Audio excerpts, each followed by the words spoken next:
Good morning, boys and girls. Today, I'm going to tell you a little story about Johnny. You see, Johnny's father and his family lived back east. And his father was having money trouble. Very common. And his father read that there was a job out west. And this job was basically to be a caretaker of this ranch.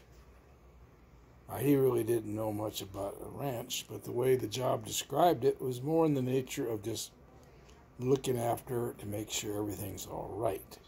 And it wasn't going to be that he was going to be a cowboy or that type of endeavor. So he sent off a telegram and eventually got hired. Well, this meant moving the whole family out west, which was not an easy thing to do back then, but he had to do it. So he decided, after he did some further checking, to put his boy, who was 10 years old, to be with his aunt, who lived in a town about 50 miles away from this outpost where he was going to be working. At the outpost, there was no schools, almost no town, just the area that he had to take care of. So on the way to the outpost, they stopped at their aunt's house. And they talked about her taking care of the boy. And that the boy could go to a school there in the town. It's a small town, but it still at least had a school, which the outpost, like I said, had nothing. So the aunt seemed real nice, and she explained how, yes, the boy could stay there, but that the boy did need to help with chores. And they said, oh, that's fine. We expect that. And the boy will help you with chores. So they said their goodbyes, and they left. They told the boy in general where they were, and I shouldn't say in general. What they did is they told the boy, which is true, that there was a kind of a road trail. Now, it certainly wasn't a road like we have nowadays, but there was a road or trail that would get to the outpost, but it was about 50 miles away. So they said their goodbyes, and everything seemed to be fine. Well, 2 days later, they were not. The aunt turned out to be a terrible person. She went into Johnny's room 2 days later and told him, number one, get the heck out of this room, that he was going to sleep in the barn from now on. 2, forget school. He's not going to school. She wants him up at 6 in the morning milking the cow, working on the ranch or farm. And she wants him to work all day, even into the night. And like I said, forget school. And she was just plain mean to him. He barely, she fed him, but just barely. She said, you didn't work hard enough today, and therefore she just gave him a little bit of food. And it was terrible. It got so bad that the boy realized that if he stayed there, he could die.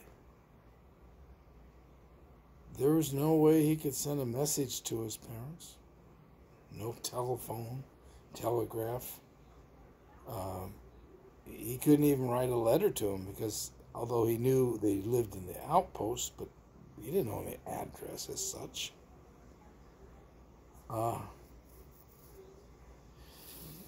Things just kept getting worse.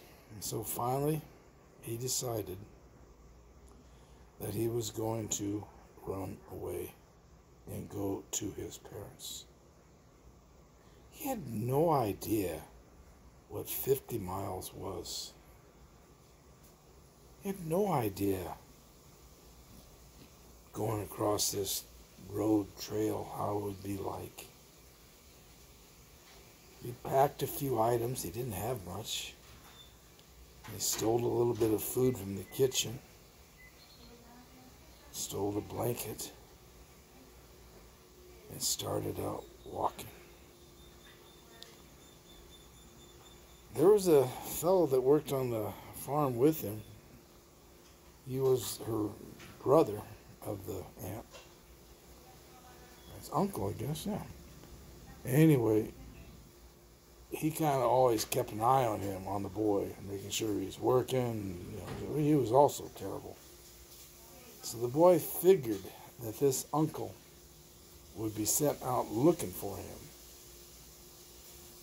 Because she figured that he'd probably leave and go to his parents. Although it wasn't clear. So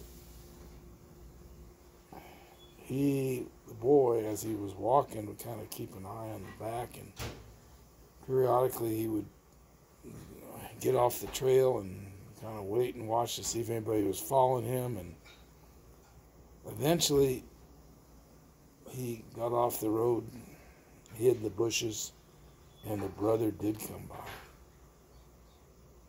Well, the brother looked for him and then gave up looking and went back.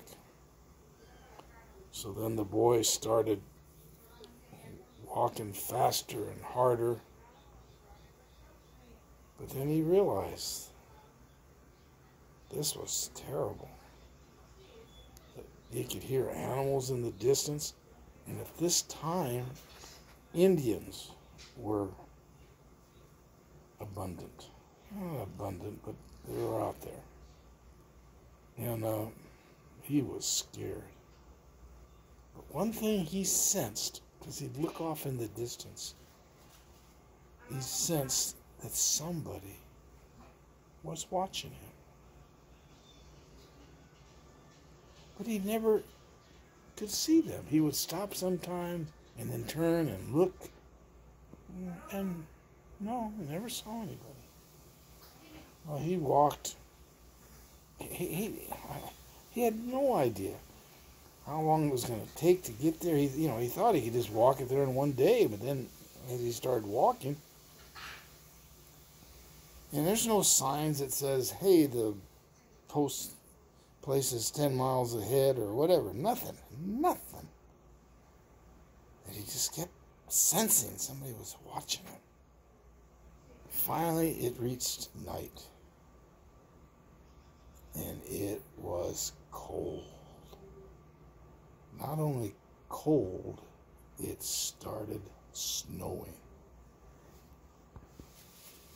Well, he got off the road, went near a tree, and put the blanket over him, but the blanket was just a flimsy cotton blanket, and once it gets wet from the snow, it doesn't protect you.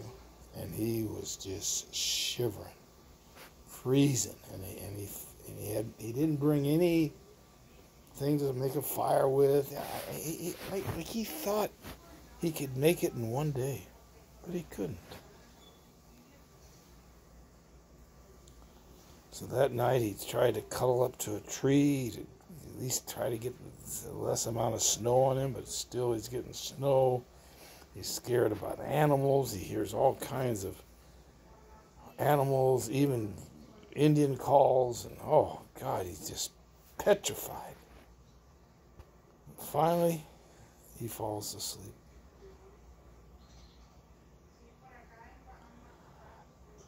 And then in the morning, he wakes up. And he has a real nice blanket on him. This blanket is like the skin of a buffalo. Very warm, very waterproof. Oh, that saved him. But where did it come from? He never saw anybody, heard anybody, but he always sensed somebody was out there in the woods watching him. It must have been like a guardian angel. Anyway, he looked again and didn't see anybody. But he gathered this nice skin up and just started running as fast as he could towards the outpost. And late that night, he finally got what he hoped was the outpost. What he could do is see some lights. He didn't know what it was. So the first little cabin like he saw with some lights, he runs up to it and says, "I'm Johnny. Do you know where my parents are?" I mean, he didn't know he had the right town or nothing. And luckily for him, the people in the little cabin said, "Yeah, sure. He's so-and-so, couple cabins down." And so he got there and went to his parents and was safe. And he told his parents how terrible his aunt was. They were very, very shocked because she'd always been so nice to them. But at least he was now with them, and that was the most important thing. Thank you.